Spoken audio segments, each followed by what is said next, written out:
Selam алейкум, хайырлы акшамлар. Сайгылатыр телеканалының телесерджілері Prime программасына сейретесін. Сізлер үшін мен Гүлсім Халилова чалшам ве невбетеке бір сәт бұл студияда яйнымызға қошылажақ мұсафирлерінен Аллах қызмет ете ұмыт етем ки бүгін біз артық сонки актуалия деселеріні лаф етіп олыр ве сізлерге елімізден келген жүйе қошылған мұсафирлерінен демек Русия Украина женкінің кейте шатыны анализ етіп олырмыз МРБ жеттен емде халқара мейданларда олып кечкен адеселер жеттінден. Bizim YouTube sayfamızga abone olmağa unutmanız. Çünkü daha bir kere hatırlatmak isteyim ki ne kadar çok insan bizim YouTube sayfamızga abone olsa, like koysa, o kadar çok diğerleri de bizim yapkan haberlerimizni ve bizim yayınlagan Prime programmalarımızını көре білейecekler ve böylece Kırım'dan haberdar olabilecekler. Kırım ise aynı zamanda Ukrayna'dan ve Ukrayna'nın Kırım'ını unutmağanından haberdar olacak. Çünkü elbette ki şimdi biz bilemiz Kırım böyle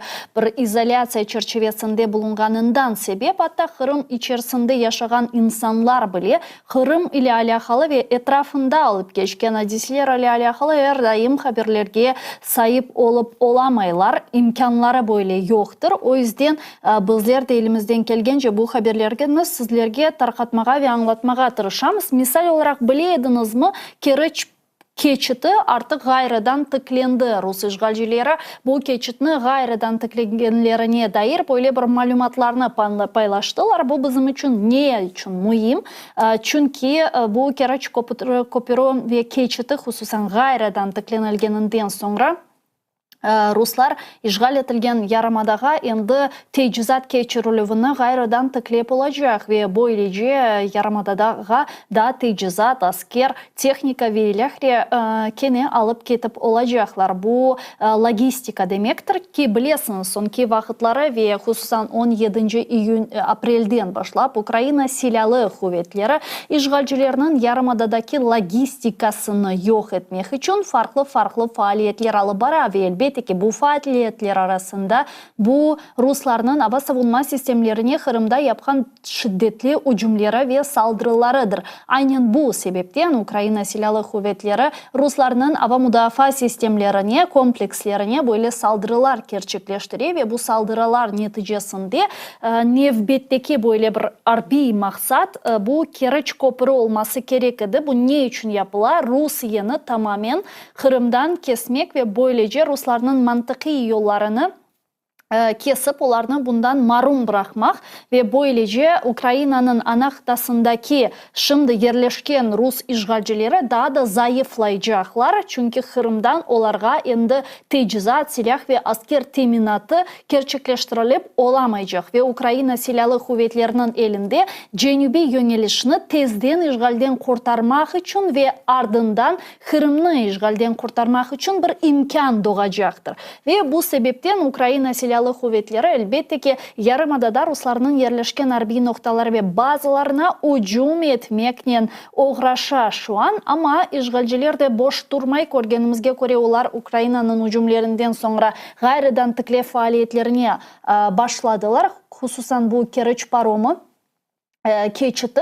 Çünkü bu yok etilgen hava savunma sistemleri S-400, S-300 radyolokasyon sistemleri ve ilahri bunlarını gayridan tıklamak gerek. İşgalciler bunlarını deniştirmek gerek. Onun için de Kerech köprünü esasen kullanırlar. İşte bunu gayridan tıklanmeleri ya da farklı böyle mantıki yollarının yanıdan peyda oluvu ve demek tamir işlerinin bitmesi bizler için böyle yaxşı haber değil ama Ukrayna Silahlı Kuvvetlerinin ateşi altında bulunganını kaydetmek gerek bu taraflarının. O sebepten yani gelecekte Kırım'a da çok saldırılar olacağı da bekleniliyor. Sonki alıngan haberlerge göre şimdi Ukrayna Silahlı Kuvvetleri F-16 uçaklarını bekliyor ve bu uçaklarının gelgeninden sonra Kırım alanını, Kırım meydanını demek şimdilik hava savunma sistemlerden boşaltırlar. Sonra ise daha şiddetli ve daha kuvvetli bir şekilde demek hücum yapılacağı beklenilmekte. Biz bugün yayınımızı Ukrayna dilinde alıp baracağız çünkü bizim yayınımızga Украин тілінде мұсафирлеріміз қошылacak, о себептен мен де Украин тіліне ойлы олсам кечейім.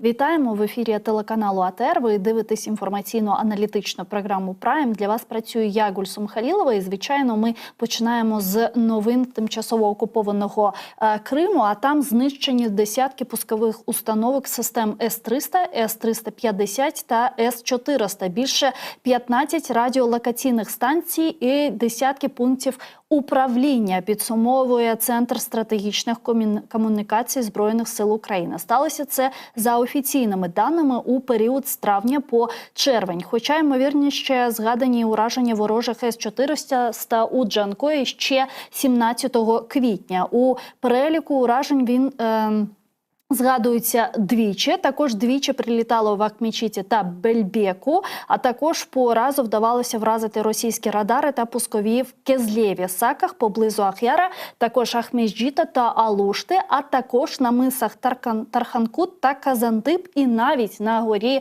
Айпетрі. Ці та інші питання, зокрема те, що російські окупанти відновили паромну переправу, ми будемо говорити з паном Олександром Коваленко. Він зараз з нами на прямому зв'язку, військово-політичний оглядач групи «Інформаційний спротив». Пане Олександре, вітаю вас. Доброго дня. У нас не дуже гарні новини. Ми бачимо, як російські окупанти відновлюють зараз Керченську переправу. І навіть вже відновили, як кажуть, і роблять свої сюжети російські пропагандісти. Чи означає те, що Росія продовжує налагодити ось цю свою логістичну артерію через Керченську переправу, і вони зможуть відновлювати ці знищені російські ЗРК в Криму? Так, вони змушені в будь-якому разі не забути про цю логістику, а її відновлювати, тому що залежні від неї. Тимчасово окупований півострів Крим, він має обмежену на сьогодні логістичну компоненту. Це Керченський міст, який не може через підвищені ризики виконувати повноцінно свій функціонал, а також через пошкодження, які він отримав за весь цей період, але тим не менш це логістика. І в тому чи іншому відсотку, але вона працює. З іншого боку, є ще і морська логістика. Якщо транспортування великими десантними кораблями проекту, наприклад, 775, є досить проблематичним станом на сьогодні для росіян, тому що є ризики ураження морськими дронами, то от саме використання паромних переправ, так, це для них залишаються одні з тих логістичних можливостей, за рахунок яких можна переправляти усю необхідну технічну компоненту, в тому числі і для компенсації втрат. А скільки це може зайняти часу, на вашу думку? Дійсно, ми зараз побачили, що з 17 квітня, як мінімум, а стратегічний центр комунікацій каже, що з першого місяця, вже навіть 4 місяці, ми б'ємо і дуже успішно по російським системам протиповітряної оборони, радіолокаційних центрів та пунктів управління. Дуже це потужний такий удар по Росії, це десятки систем, десятки радіолокаційних центрів і так далі. Тобто, скільки Росії треба часу, щоб це все відновити? Може, їм Україна не надасть цієї можливості все це відновити, поки ось зараз запустила Керченську переправу? Тут дуже цікавий ось який момент. Дійсно, було знищено велику кількість номенклатури засобів протиповітряної оборони на території Криму. І при цьому це як пускові установки, так і радіолокаційні системи. Треба розуміти, у чому різниця. Пускова установка – це перше, що, звісно, приходить на думку, що її треба знищувати в першу чергу, тому що там розміщуються ракети, там вони здійснюють пуски, отже, це повинно знищуватись в першу чергу. Але це не зовсім так. Найважливіший елемент в будь-якому дивізіоні протиповітряної оборони – це саме РЛС. Це саме системи радіолокаційні. І, наприклад, якщо пускову установку можна відновити, зробити на підприємстві набагато швидше і в великій кількості, то от якраз РЛС – це найбільш енерговитратна техніка. На неї йде багато часу, щоб зробити з нуля нову, тому з ними завжди був дефіцит та проблематика їх використання. Але без РЛС пускова установка, вона не має сенсу. Вона не бачить. Вона втрачає сенс свого існування. Вона просто не бачить цілі вказання, вона не бачить ціль. І в такому випадку знищена велика кількість РЛС. Що робити Росії? Звісно ж, на думку приходить, що зробити з нуля, виробити десь на якомусь виробництві відповідну кількість для заміни, для компенсації втрат. Але їм це треба вже зараз. Щоб працювали ті пускові, які залишились, їм вже зараз потрібні РЛС. Все банально просто. Вони беруть РЛС від діючого дивізіону, наприклад, десь в Ростовській області, або десь навряд чи в Білгородській, там в Псковській області, і передислоковують ці РЛС на тимчасово окупований півострів Крим для того, щоб відновити боєздатність того чи іншого дивізіону. Наступний крок: прилітає знову ракета, знову знищують цю РЛС, і вони знову змушені що робити? Брати з діючих, щоб якомога швидше компенсувати ці втрати. І таким чином, що відбувається? В тій самій Псковській області, Ростовській області, там десь в Якутії, можливо, в районі Владивостоку, але там з'являються недіючі дивізіони ППО великого радіусу дії. Тобто пускові є, а РЛС поїхали підсилювати Кримський півострів. І тут цікавий момент. Знищуючи їх в Криму, ми послаблюємо ППО в самій Російській Федерації. Вона і так вже там, м'яко кажучи, не в найкращому стані від слова взагалі. Але через Крим ми виснажуємо ще більше їх засоби протиповітряної оборони. Крим перетворюється для їх ППО в таку собі пастку для РЛС навіть в першу чергу. Пастки для РЛС, які будуть туди відправлятися і будуть знищуватись. І з іншого боку, я так розумію, що російські ЗРК С-300, С-400, С-350, якщо не помиляюсь, вони не здатні знищувати американські атакамс. Я про це читала і слухала, чи дійсно це так. Бо якщо подивитись на останні 3 місяці, дуже потужні удари по Криму, по російським військовим об'єктам. І, знаєте, Міністерство оборони Російської Федерації навіть останнім часом просто це не коментує, можливо, просто не наважується сказати людям, що так, ми не можемо це просто збивати технічно. С-300 їх не можуть збивати взагалі. А от С-400 мають таку можливість, але це дуже низький відсоток вирогідності. Вони дійсно збивали атакамси, були такі випадки, але це невеликий відсоток у порівнянні з тим, який був ефект від прориву самої ППО і, відповідно, знищення об'єктів. Інколи навіть були такі випадки, коли майже всі 100% ракет Атакамс, вони долітали до об'єкту знищення і його знищували. І цим об'єктом були саме засоби С-400, ракетні системи. Тобто вирогідність є, але невелика. Це така ж сама вирогідність, як з Storm Shadow та Scalp-G, до речі. Також є вирогідність, що вони можуть бути збиті. І вони дійсно збивали Scalp-G та Storm Shadow. Але знову ж таки, цей відсоток досить невеликий. Якщо порівняти з ЗРК Петріот або СМТ, у ЗРК Петріот та СМТ набагато вищий відсоток ефективності та перехоплення балістичних російських ракет 9М723 «Кинжал», а також Х-47, 9М723 ОТРК «Іскандер» і Х-47М2 «Кинжал». І, звісно ж, славнозвісно, їх 3 М22 «Циркон», не маючи аналогів у світі надсучасніша ракета, також була перехоплена саме ЗРК «Петріот». І на цьому тижні стало відомо, що на минулому тижні, вибачте, стало відомо, що російські окупанти задля охорони Керченського місту перекидають на півострів цей найновітніший російський комплекс протиповітряної оборони та С-500. Якщо не помиляюсь, це єдиний у російській армії такий є, і його перекидають в Крим. Що це означає? Наскільки він дуже потужний, якщо дивитись на нього, як найновітніший російський комплекс? Ну, розглядаємо цю загальну градацію, цю еволюцію наступним чином. Тобто базис – це С-300, Так. базовий комплекс. С-400 – це фактично модернізований С-300. Проведена модернізація. Тобто він став краще по характеристикам перехоплення тих самих балістичних цілей і збільшено було відстань польоту ракети та висота. Фактично С-500 – це не якийсь новий комплекс, а це модернізація С-400. Тобто його характеристики краще, ніж у С-400. Що С-400 має вирогідність перехоплення Атакамс, що С-500 має вирогідність перехоплення Атакамс.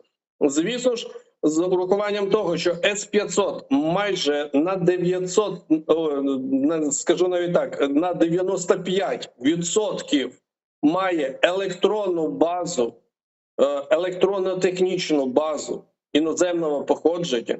В ньому немає нічого російського, ну, окрім там заліза, звісно ж. У зв'язку з цим можна говорити, що його ефективність все ж таки вища, аніж у С-400. Але, з іншого боку, це все одно залишається в своїй архітектурі фундаментальній старий радянський С-300, який покращений за рахунок обладнання та запчастин іноземного походження.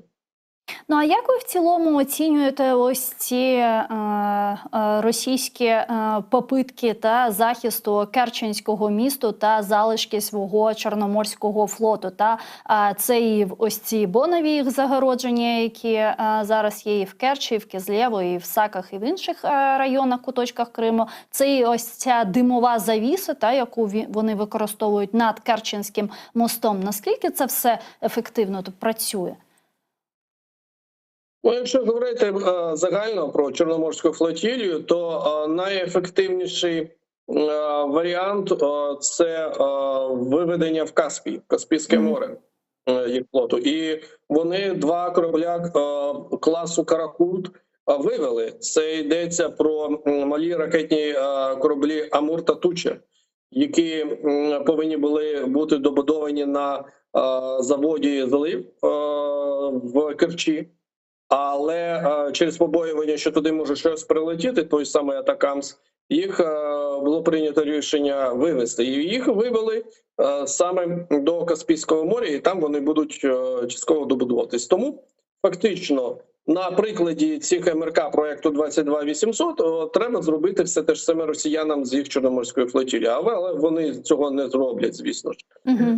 Бо що в Азовському морі, що, наприклад, в Новоросійську, вони в небезпеці все одно залишаються. Вони деякі кораблі відводять в відкрите море, і таким чином, коли вони знаходяться в відкритому морі, наприклад, в Азовському, так, їх морські дрони не можуть влучити в них, за ним вполювати.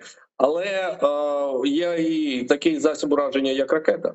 І допоки вони знаходяться в відкритому морі, це важко зробити. А коли вони повертаються в порт розміщення, швартуються десь в бухті, оце вже ціль. А постійно вони знаходяться в відкритому морі не можуть. В них є відповідно запас можливостей на знаходження саме в такому постійному стані. А підводні кораблі, які вони зараз завели, щоб захистити інші від морських малюків?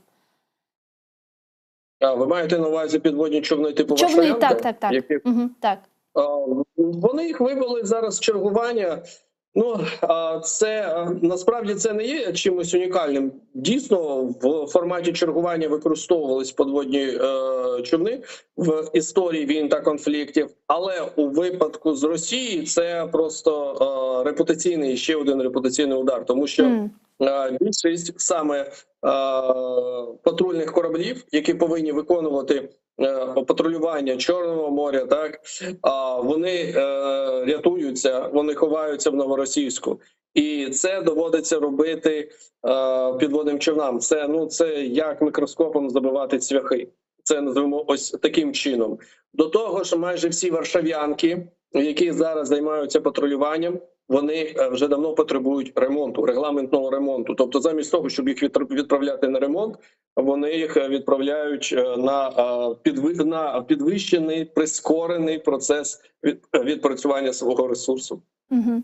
І щодо ось цієї димової завіси, яку використовують окупанти над Керченським мостом, це якось впливає на нас, на Збройні Сили України? Якось це ефективно може захистити міст?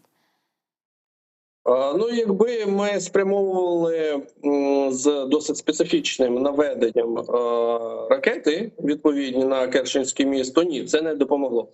Це більше вони намагаються робити від дронів, скоріш за все, розвідувальних дронів, щоб не відбувалося більш точне наведення, наприклад, ракетної зброї, або від дронів камікадзе, які могли уразити Керченський міст відповідно. Це як один з елементів, комплексних елементів, які вони для цього використовують. Бо Керченський міст захищають з боку росіян, це і засоби протиповітряної оборони. Це і ми бачимо і морські об'єкти, баржі, понтонні загородження, ось навіть підводні човни в якомусь сенсі. Вони використовують досить великий комплекс різних засобів, які повинні підвищити захист Керченського мосту. Але скажу так, якщо треба було б, щоб туди прилетіло щось ґрунтовано, що повинно було б його знищити, то це також була б не одна якась номенклатура, це був би комплексний підхід. І, можливо, саме так і станеться втрата функціональності Керченським мостом через комплексний підхід по його знищенню. Ну і завершуючи тему Криму, тут Business Insider пише, зсилаючись на експертів, що якщо Україна виграє війну з Росією, то це буде у тимчасово окупованому Криму. Нині українські сили оборони завдають успішних ударів по російському озброєнню на півострові та атакують Кримський міст. Аналітик Гаазького центру стратегічних досліджень Фредерік Мертенс вважає, що націлившись на півострів, особливо на російські наземні системи протиповітряної оборони, Україна готує ґрунт для майбутніх повітряних ударів після прибуття винищувачів F-16. Що це означає, як це може виглядати технічно? І чи дійсно, як ви вважаєте, що перемога України почнеться з Криму? Перемога – це вже коли будуть кордони 91-го року.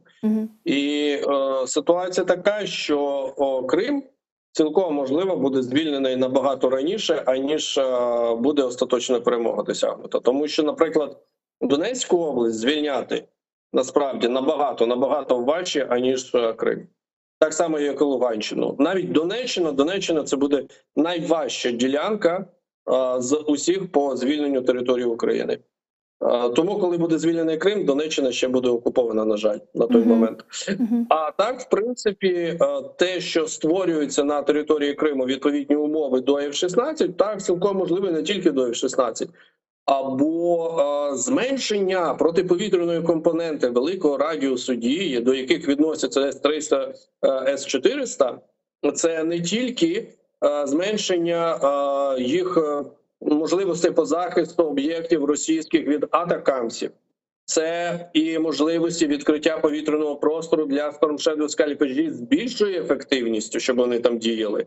Це, якщо ми говоримо про F-16, то так, у F-16 є ракети GM-158 Javelin, які також можна використовувати як Storm Shadow та Scalp G по території Криму, безумовно. І не тільки вони. У нас в нашому арсеналі є ракета Р-360 ПКРК «Нептун», яка є дозвуковою, фактично крилатою ракетою. І щоб вона більш ефективно відпрацьовувала по об'єктам в Криму, також треба мінімізувати там присутність засобів ППО. Але, як я і казав, Крим – це така собі чорна дира для російського ППО. Вони зараз туди будуть все тягнути, щоб намагатися якось компенсувати втрати. При цьому будуть з'являтися все більше білих плям та прогалин в загальноросійській ППО. Ну а як зараз виглядає картина бойових дій? Де фокусуються зараз російські окупанти? Чи зараз можна розглянути якусь їх стратегію, по якій вони зараз діють?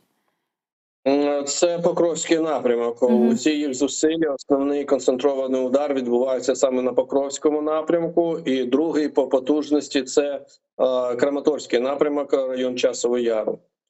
Для них є дуже важливим на сьогодні вихід на лівий берег річки Вовча та Карлівське водосховище, це на південь від Очеретине. Для них дуже важливим є якомога скоріше вийти на Воздвіженку, це північно-західний вже напрямок від Очеретини, і перерізати за Воздвіженкою основну логістичну артерію від Покровська на Константинівку 05-04, і в перспективі, якщо їм це вдасться, вони можуть розпочати наступ на північ, тобто відкриють турецький напрямок. Тобто для них це дуже важлива локація. Настільки важливо, що вони звідти не забирають найбільш боєздатні підрозділи, бригади з групи військ «Центр». Окрім цього, Часів Яр для них також є важливою локацією. Вони намагаються зараз закріпитися в секторі Канал, охопити сам Часів Яр з півночі та з півдня. Поки що в них, на відміну, якщо ми говоримо про Покровський напрямок, то там в них кожного дня, але є просування, там 100-200 метрів. А в Часовому Ярі в них зараз немає таких успіхів.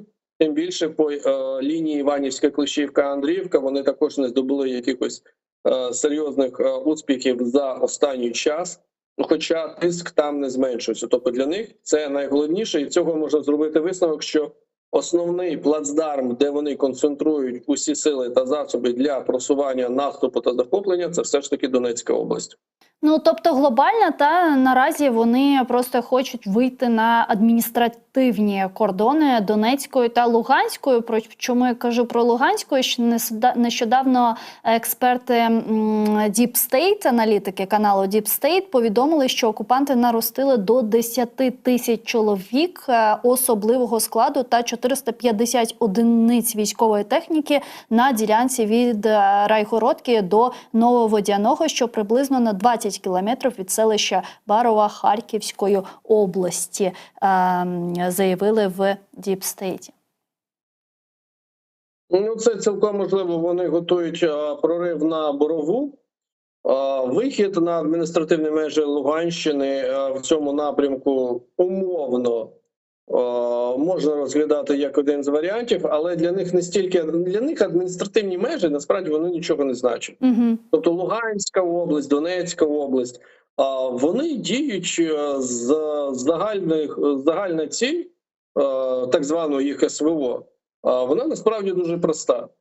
Але про неї жодна офіційна російська говоряща голова, вона жодного разу це не сказала. Для них ціль – це лівобережна Україна, південь України, Миколаївська, Одеська область з контролем над столицею, над Києвом. Ось їх основна ціль. Тобто там не може бути якихось адміністративних меж, є мета. І як вони до неї будуть йти? Через Луганщину, через Донеччину, через Запорізьку область або через Харківщину – це вже другорядне питання.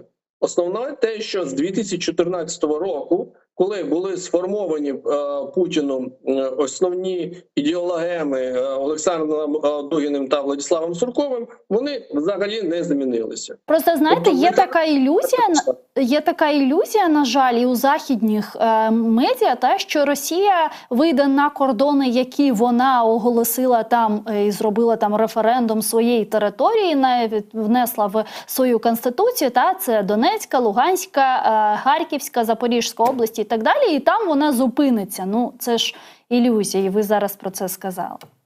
Так, безумовно, це ілюзії. Це ті ж самі ілюзії, які питали західні ЗМІ під час Другої світової війни, яка почалась не 1 вересня 1939 року, а набагато раніше, з Судетів. Фактично. І в Празі досі є саме стела початку справжньої Другої світової війни.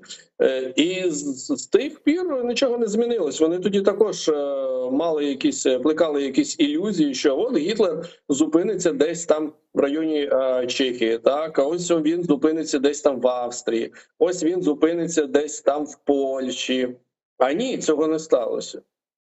А як ви оцінюєте останні заяви Путіна щодо того, що ми готові до переговорів і навіть до мирних перемовин з Європою, налагодження дипломатичних відносин з Україною та Європою і так далі, але там демілітаризація, понеблоковий статус і так далі? Ну, щось нове було чи ні?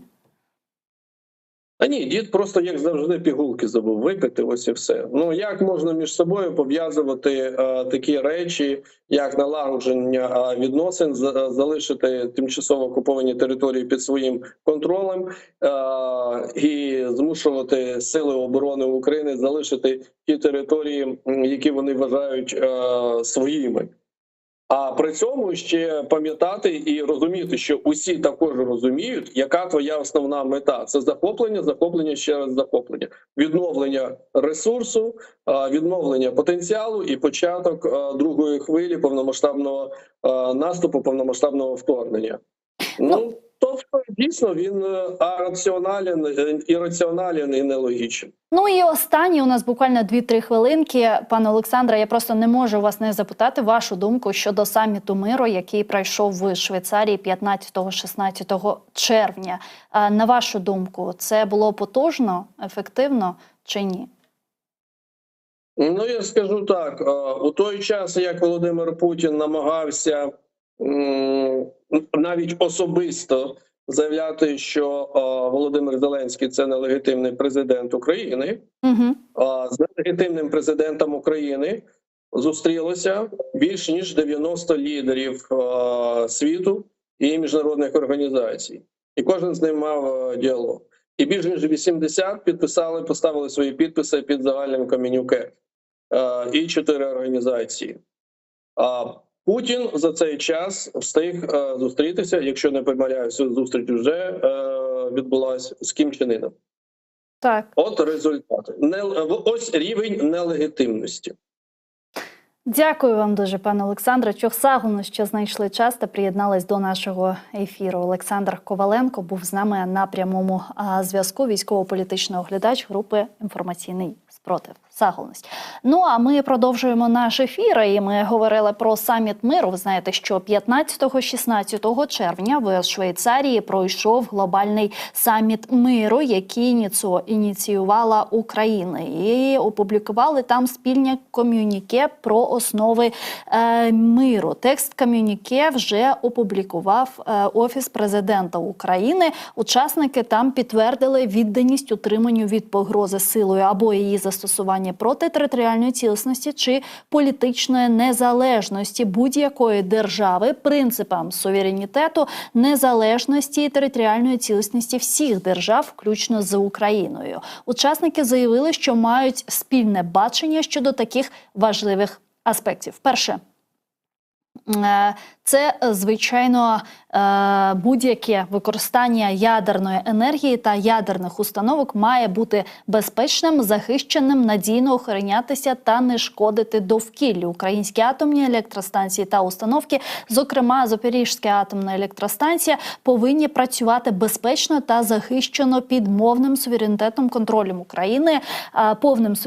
контролем України, і відповідно до принципів МАГАТЕ та під її наглядом. Будь-яка загроза або використання ядерної зброї в контексті війни в Україні є недопустимими, наголосили учасники саміту миру. Глобальна продовольча безпека, це друге, залежить від безперебійного виробництва та постачання продуктів харчування. У зв'язку з цим вільне, повне та безпечне торгівельне судноплавство, а також доступ до морських портів на Чорному та Азовському морях є надзвичайно важливими, підтверджують учасники саміту. Там напади на торгівельні суда в портах і на всьому маршруті, заявили, також на цивільні порти та цивільну портову інфраструктуру є неприйнятними. Продовольчу безпеку жодним чином не можна використовувати як зброю. Українська сільськогосподарська продукція має безпечно та вільно постачатися зацікавленим третім країнам.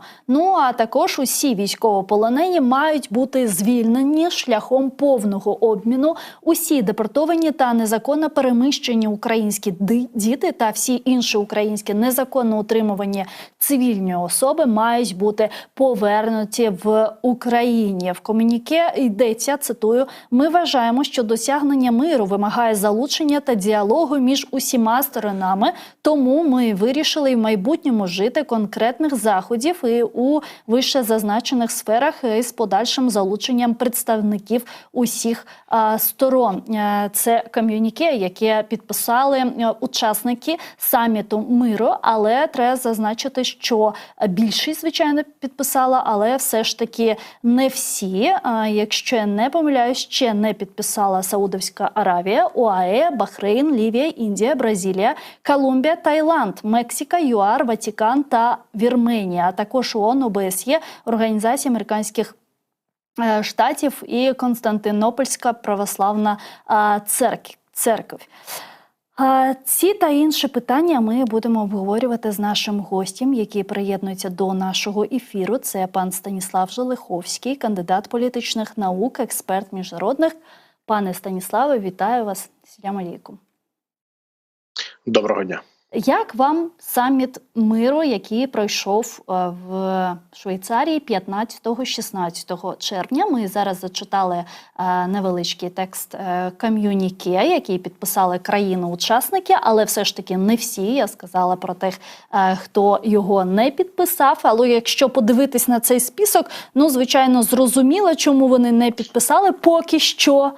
А як ви думаєте, чому, які у цього є причини, і як вам в цілому саміт? Давайте почнемо з цього питання. Отак, цими днями відбувся дводенний інавгураційний саміт миру у Швейцарії. І, власне, у цьому заході взяли участь представники понад 90 країн та міжнародних організацій. Це менша кількість, аніж очікувалося, однак це, власне, та ціна, яка є за посилення значення підсумкової декларації. А я хотів би зазначити, що ті проекти, які пропонувалися раніше, вони мали таку більш пом'якшені положення і формулювання. А відтак, фактично, той проект декларації відступав від тих принципів, які закладені в українську формулу миру, і не відповідали українським інтересам. Як бачимо, буквально в останню хвилину цього вдалося уникнути, і вже у тому проєкті ком'юніке, яке лягло в основі фінальної версії, вже наголошується на ролі міжнародного права, територіальної цілісності та містить посилання на резолюцію Генеральної асамблеї Організації Об'єднаних Націй від 2 березня 2022 року, яка засуджує російську агресію. І найбільше якраз таки уваги, як ви зазначили, було приділено ядерній безпеці, безпеці продовольчій, а також гуманітарним питанням, таким як обмін військовополоненими. І це дійсно дуже важливо, якраз таки в контексті того, що це були найбільш, скажімо, компромісні положення, і вони поки що такими лишаються з огляду на те, що поки що Російська Федерація не приймає участі у переговорчому процесі, а отже для нас важливо було якраз таки залучити ті країни, які могли би підтримати ці положення якраз на ті стадії військового протистояння, яке має місце зараз. Тому мені здається, що це найбільш такий компромісний варіант, і та зустріч, яка відбулася на території Швейцарської конфедерації, вона витиснула по максимуму ті можливості, які ми зараз маємо, як в контексті мирного врегулювання, так і в контексті загалом нашої співпраці з тими чи іншими країнами та міжнародними організаціями, враховуючи те, скільки зараз багато перешкод на цьому ми маємо на цьому шляху, на шляху залучення, на шляху презентації імплементації формули миру президента Зеленського. І я думаю, що це такий вистражданий крок, але цей крок важливий, і він матиме одне з таких провідних значень для нас, тому що саме від цього залежатимуть подальші наші кроки, а також кроки тих країн, які підтримали українську формулу миру, принаймні в тих положеннях, які було покладено на стіл. А в подальшому ми сподіваємося, що власне ми нарощуватимемо і кількість учасників, і кількість положень, які розглядатимуться. Ну і звісно, наближатимемо перемогу на фронті, тому що без цього, звісно, подальші перемовини не є можливими, і лише тільки так ми зможемо наблизитися до миру. Тому я думаю, що тут багато задач стоїть перед Україною, її дипломатією, перед ті виклики, які вони є, потрібно долати спільними зусиллями. І я думаю, що якраз таки в цьому напрямку все йдеться, і я думаю, що все рухається, і я думаю, що якраз таки глобальний саміт миру в Швейцарії можна назвати однією з найважливіших подій дипломатичного життя, особливо якраз таки для України, тому що все-таки попри побоювання цей саміт відбувся, і більше того, ми бачимо, що більшість країн, які нас підтримують, вони абсолютно з нами погоджуються, але, звісно, не без певних застережень. Багато було заяв з боку навіть тих країн, які нам найбільше допомагають, що потрібно залучати в майбутньому і російську сторону. Вочевидь, ніхто не каже, що цього не потрібно робити. Офіційний Київ теж про це говорить, але на даному етапі це неможливо. Тому поки що ми використовуємо ті можливості, які маємо, але із перспективою, що все може змінитися, і змінитися якраз таки в кращому боці для української держави. Ну так, я розумію. А коли кажуть про необхідність залучення, наприклад, Російської Федерації до цього саміту, як це може технічно, на вашу думку, виглядати? Це вже йде мова про новий російський режим, який готовий працювати і виплатити, наприклад, там компенсації та репарації і так далі, чи це ось цей путінський режим? Бо я просто не уявляю собі візит Путіна на саміт миру і як він там буде, з ким, як спілкуватись. Це просто для мене, я просто це навіть уявити не можу. Власне, я про це і сказав, що на даному етапі поки що ні про що з Російською Федерацією не можемо говорити, тому і не було російську делегацію запрошено на глобальний саміт миру в Швейцарії.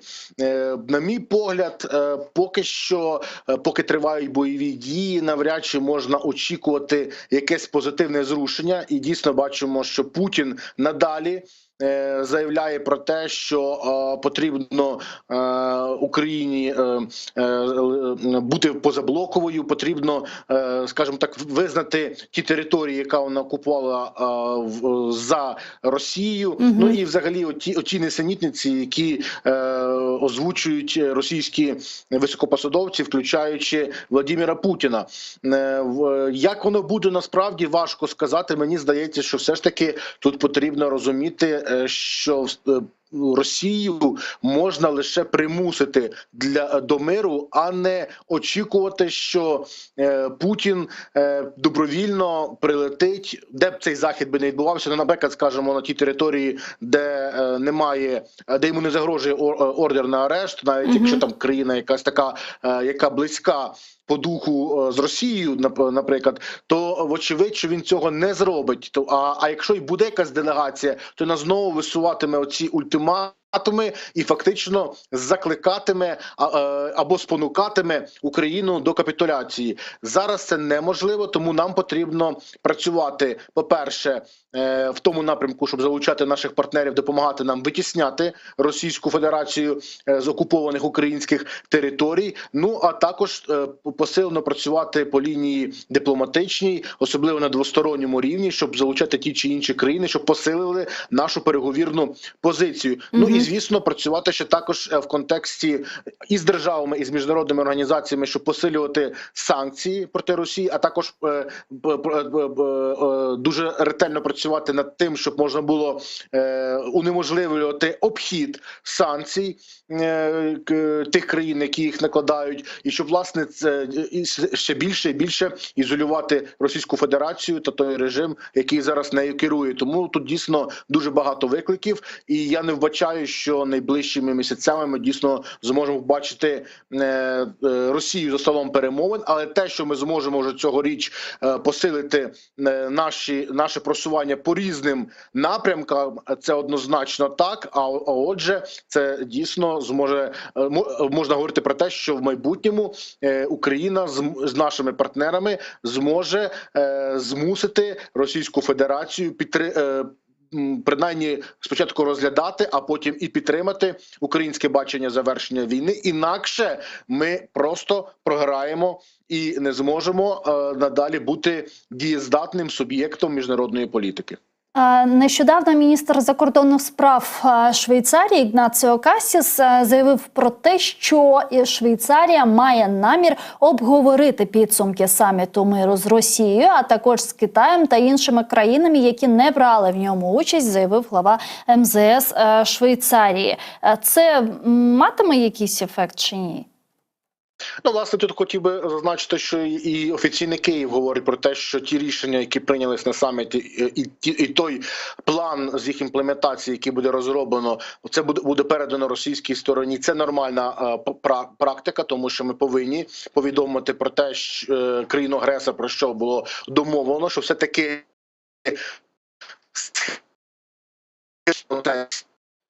українську формулу миру. Однак, вочевидь, ми можемо припустити, що на практиці навряд чи це матиме якийсь позитивний для нас ефект, а відтак потрібно надалі боротися по всім можливим напрямкам, що уже потім диктувати Росії свої умови. Але те, що Швейцарська конфедерація докладає зусиль, це теж дуже добре, тому що я хочу нагадати, що Швейцарська конфедерація і, зокрема, президентка цієї країни Віола Амгерт доклала дуже багато зусиль для того, щоб можна було прийняти цей захід на своїй території і також залучити якомога більшу кількість держав. Вважаю, що було дійсно все використано по максимуму і все було проведено належним чином. Тож я думаю, що разом зі Швейцарією, а також іншими країнами, які волітимуть нам допомагати, можна досягати от таких от тактичних успіхів. Щодо стратегічних якихось переваг ми, звісно, поки що не можемо говорити, але, власне, отак, цеглинка за цеглинкою ми мусимо вибудувати цю архітектуру мирного врегулювання, ну а відтак і сподіватися на позитивні ефекти, але варто тут, звісно, наголосити, що вони не будуть одномоментними і вони навіть не будуть завтра чи післязавтра. Всі ми працюємо на перспективу, але хто робить, той і досягає. Найгірший був би варіант, якби нічого не робити. І що, звісно, дуже хотіла би Російська Федерація, щоб знову ж таки нав'язати своє бачення, а це було б рівнозначно капітуляції України. Ну, отже, ми знаємо, що країни глобального півдня, чи правильно це так назвати, вони, частина з них приймали участь на саміту миру, але все ж таки вони не підписали ось це спільне ком'юніке. І навіть ті, які підписали, наприклад, Іран та Йорданія, вони відкликали свій підпис. І сьогодні стало відомо, що ще Руанда теж відкликала також свій підпис під спільним ком'юніке саміту миру, але все ж таки там Вселенський патріарх сьогодні долучився та підписав. Отже, ось ці країни глобального півдня, і тут навіть країна Кавказу теж є, Вірменія, яка теж не підписала. Ну, ми знаємо, що ці країни для нас дуже важливі, бо вони мають співвідносини з Російською Федерацією. Це і економічні співвідносини. Ми зараз бачимо, як Індія, наприклад, використовує Російську Федерацію і так далі. Ну, як нам з ними працювати? Що нам робити? Наскільки вони для нас дійсно важливі, ці країни? Ну, варто розуміти, що багато з цих країн дійсно мають і зв'язки з Російською Федерацією, і з іншими державами, які не доєдналися до глобального саміту миру і відповідно не підписали підсумковий комюніке, наприклад, з такою державою, як Китай і тією ж Індією. Вочевидь, це такі важковики міжнародної політики, і це стосується не лише конкретних регіонів, де вони знаходяться, а й взагалом глобально ми можемо говорити. І тому, власне, і була однією з таких головних задач для офіційного Києва залучити країни глобального півдня, ну так умовно ми їх називаємо. Частково це вдалося, але знову ж таки я не виключаю, що саме із таких більш жорстких формулювань підсумкового комюніке ці чи інші держави вимушені були або не приїхати на саміт, або не підписати цей документ. Ну, вочевидь, тут дуже сильні впливи Російської Федерації може бути і Китаю особливо, тому вони зараз так працюють сильним таким дуетом, щоб торпедувати ті рішення, які були прийняті на глобальному саміті миру, і диктувати, власне, свої умови. І бачимо, що Путін надалі воліє заручатися підтримкою таких держав, і от ми бачимо, що і візити він здійснює. Ну, якщо не говорити, наприклад, про Північну Корею, це зрозуміло, це фактично та країна-ізгой, з якою ми абсолютно не маємо ніяких відносин. То, наприклад, така держава, як В'єтнам, вона не долучилася до глобального саміту миру, і якраз таки Путін цими днями планує цю країну відвідати, вочевидь, щоб також перетягнути цей в'єтнамський, скажімо так, канат на свій бік. І я думаю, що в подальшому він також намагатиметься впливати на ті чи інші держави. Але ми повинні також і розуміти, що це не означає, що ці країни абсолютно не воліють підтримувати нас чи не воліють бачити завершення війни. Ні.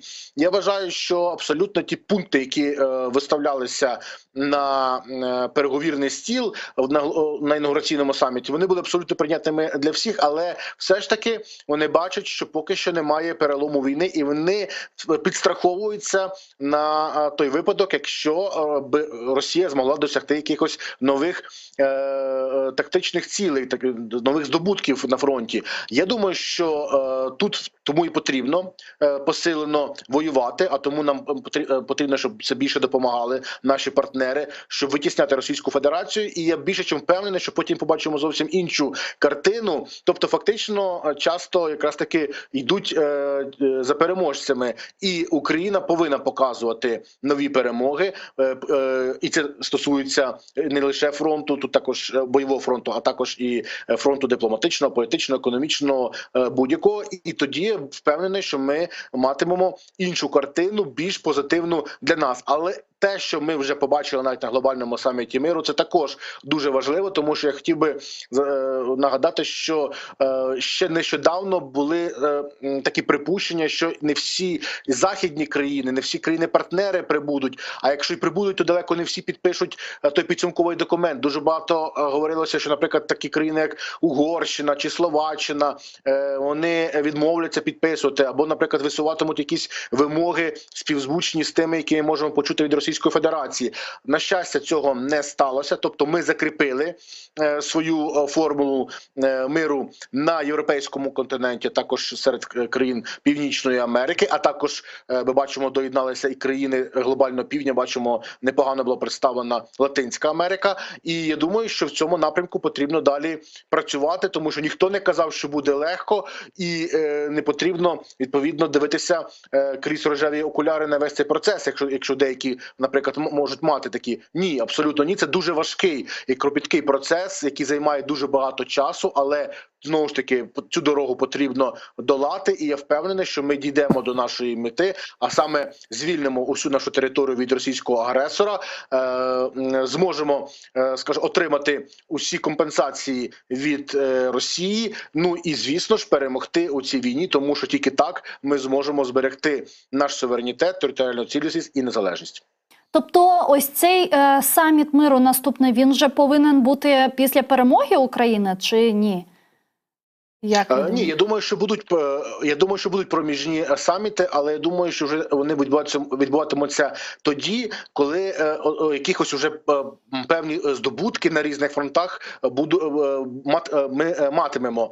Я не виключаю, що може бути і в такому статусі, як ми зараз, проведеться ще одна зустріч, щоб закріпити, можливо, якісь там будуть розглядатися оті плани імплементації того, що було досягнуто якраз таки на глобальному саміті миру в Швейцарії. Не виключаю, але мені здається, що все-таки буде більш дієвим скликати новий такий от саміт чи зустріч саме тоді, коли ми зможемо більш, скажімо, наростити те, що ми здобули у Швейцарії. Мені здається, це було більш логічне, хоча, знову ж таки, тут варіанти різні можливі і в будь-якому випадку це усе грає на користь України. А те, що буде після війни, там вже зовсім інші будуть заходи, які вже будуть обговорювати повоєнний світоустрій, як надалі співіснувати на міжнародній арені так, щоб не допустити нового подібного